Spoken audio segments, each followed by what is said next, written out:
ilan etmiş ve Kudüs'teki bütün Müslümanları iltica etmekle tehdit etmiştir.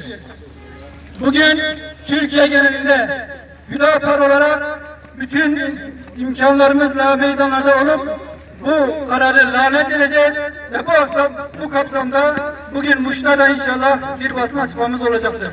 Filistinleri ebediyen yurtlarından sürmeyi hedefleyen 100 yılın anlaşması adını verdiği planını açıkladı. Emperyalizmin genel karakteri olan işgal ve sömürü için uluslararası hukuku hiçe sayma alışkanlığı bu açıklamayla bir kere daha deklare edilmiştir.